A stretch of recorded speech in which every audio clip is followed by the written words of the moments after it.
If you have been keeping up on my series of these Atari XP cartridges, then you know the drill. Just in case you haven't though, here's a quick refresher. Atari XP is a line of re-released cartridges that Atari christened during their 50th anniversary last year, and they started coming out the middle of this year.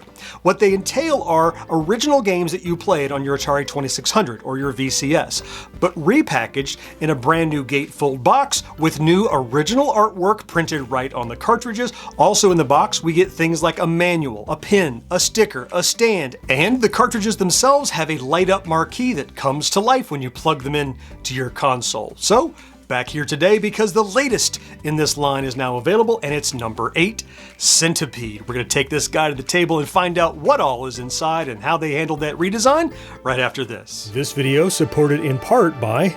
Playing VR, I tend to sweat. It gives me an edge. So King of Nerds happens to give me an edge too. Let King of Nerds give you the edge. Bye, King of Nerds. Hey there, welcome back to GenXGrownUp. I am John and I am a GenXGrownUp. Thank you so much for the click.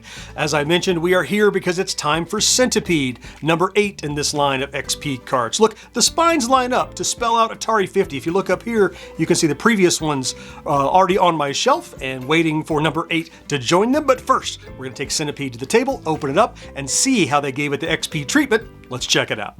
Let's take a real quick look at the box before we get the shrink wrap off of it and tear it open and look at the goodies. So as always, it starts with the original box art. Now, Centipede, I'm pretty sure only ever came out in a silver box. So to me, this artwork looks really dark because it used to have the offset of that bright silver box around it. And when they repackage it in this new XP box, which is kind of the artwork but on a black background, like some of the detail gets lost to me. And also, it's worth pointing out that I think Atari can't figure out what Centipede is, because in the original game you're supposed to be an archer in this garden. And then it's not uncommon to see this little like a garden gnome guy with a magic wand. Is he firing magic at the Centipede? I don't know. It doesn't matter. It doesn't change the game, but it's always bugged me a little that even they don't know the mythology of Centipede and what you're supposed to be. But okay. Anyway, flip it over on the back.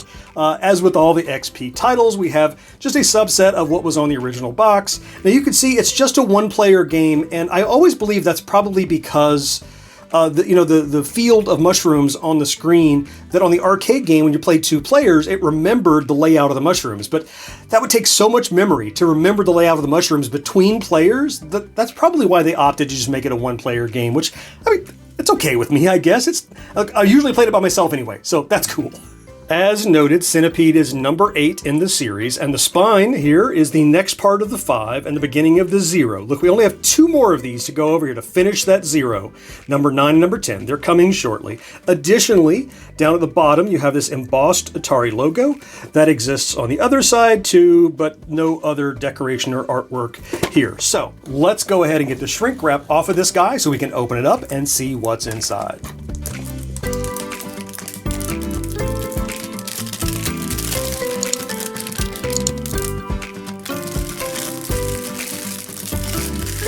Now that Centipede has been freed from that shrink wrap, I want to take a look. I always look forward to seeing the original artwork they put on the cartridge. Now you might remember the boxes don't have a magnetic latch. I say that every time because I really wish they had. But a little tuck tab here, I don't want to damage the box, so we use this little lifter. Just pop it up, there we go. All right, let's see what we got. Whoa, look at that. That might be my favorite, or maybe second favorite. Look at this. Holy crap, there's like a full color, like a forest back here with the vines and the roots and the... Wow. Okay, we're going to see more of that. That's really cool. Let's get it open, including that cartridge, and look at all the contents.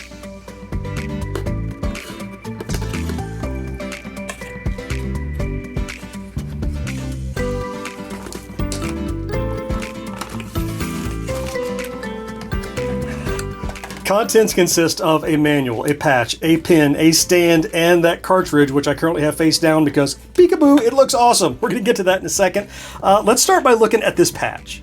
Like the previous ones, shield-shaped, Centipede arthropod ambassadors, because you're fighting these centipedes and these spiders and these fleas and these, yeah, bright colors. The orange and the yellow. I like the little sine wave in there between them, kind of breaks up the line somewhat. There's our angry centipede that we've seen on the cover art, the side art of every centipede game ever. These are not iron-on patches, they are sew-on patches.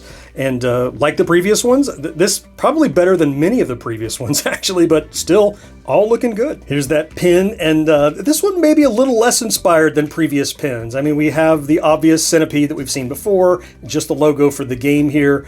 I think back to Haunted House, which was probably one of the coolest pins so far in the set. This one's fine, nothing wrong with it. They didn't go out on a limb anywhere and take any chances. Now, just like with the previous one, Yar's Revenge, I'm starting to think these, either they've been metal all along and I couldn't tell, or they've started to make them metal. Definitely this one and Yar's had 2 pin backs, so they're larger to stay vertical. Previous ones just had a single pin back, and this one just feels, and it has the weight of metal, I think. At any rate, really nice. Anyone who's a Centipede fan would be happy to have these, and this, like the others, though it doesn't wow me, is certainly attractive. Now let's take an obligatory perusal through the manual here. Now, as I've said on the previous titles, nothing that's going to wow you or make you write home about it here. These are effectively reprints of the original manuals, with some updated copyright information and addresses. You can learn how to play Centipede here, shoot him in the head, shoot him in the body, all that kind of stuff, what the different insects or creatures do, and then what the game variations are, how to control it, all that kind of stuff. Oh, that's a really pretty score guide. That just grabbed me. It's just so colorful. Looks great. Okay. That's the manual. And now this cartridge. Did I mention this thing looked awesome? Holy crap. As I remember, none of them have taken advantage of a full color process like this. I mean, look back here at the forest. Look at the detail. Look at the contrast. Look how gorgeous the additional, just the extra colors and how much it makes this pop. And then the overall design that makes it a little more sinister and ominous probably than Centipede actually is. You have these really aggressive, kind of nasty looking roots running all the way down toward the bottom of the cartridge. The printing, by the way, is so heavy and thick it feels raised almost, but it's just the texture of the cart. And the choice of this green, which is pretty much Centipede green, yeah, and there's that light up marquee that we will see shortly. The backs of these, as you may recall, get my fingerprints off of it, is just this kind of satin finish Atari logo on the back. And that's on the back because these are printed in reverse from a typical cartridge so that when you plug it in, you can actually see the artwork and read this. And then last, and probably also least, but nice to have, is this little stand they provide you. So right now it doesn't look like much. It has paper on it. You peel the paper off, put the little pieces together, and what you get is this cute little plastic or acrylic or whatever it is stand that you can plug your cartridge right into to display it out of the box. You can see it just fits right in like that, holds it nice and snugly, and you have a nice little stand. But with this cartridge, it's not going to sit on a stand for long. I cannot wait to see this one lit up. So let's get to the console. We've got the Junior all set up and hooked up to the TV, so let's take Centipede for a spin.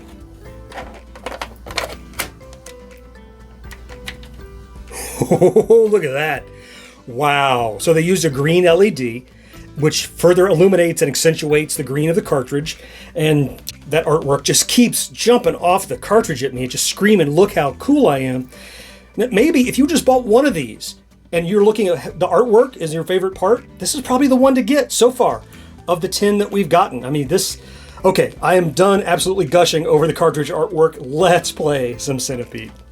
Now, just as with Yar's, I'm going to give this a go with my Slick Stick. It's a fast-paced game, and this Slick Stick does a great job with fast-paced games because of that the short shaft and the tiny little button. It's just really easy to hold in your hand, just a quick throw on it. So, all right. And I also love that later Atari titles, you didn't even have to touch the console. If you're just playing this game, hit the button, and you're off. I remember Centipede had pretty good acceleration and deceleration if you're moving across the screen. Since Centipede was a trackball game, you really had to be ingenious with how you handled that.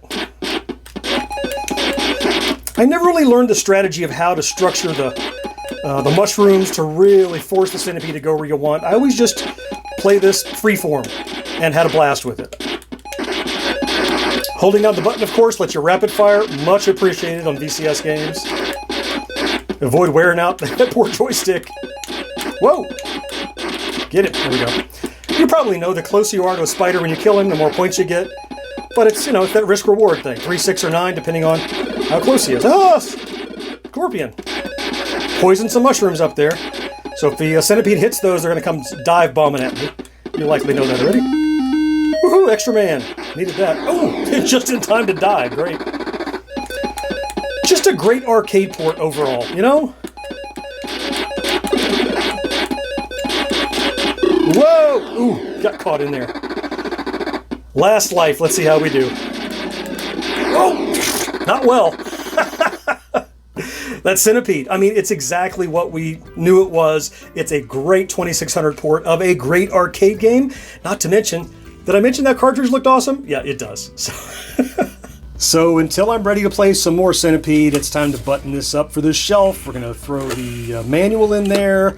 Of course, that beautiful patch, the pin, the stand, and that amazing, amazing artwork on that cartridge. Slip them right in here. Button it up tight. Let's head over to the shelf, and there we go. Number 8 Centipede added to the lineup. And there they are, all lined up on the shelf. Now, coincidentally, so far it spells Atari 5, which would be the 5th anniversary of Atari, which is 77, which is the anniversary of the VCS itself. That's cute and all, but we wanted to spell Atari 50, the full logo of last year's celebration. That's going to require the last 2 games. Now, I just got notification that they are shipping next week, so it won't be long.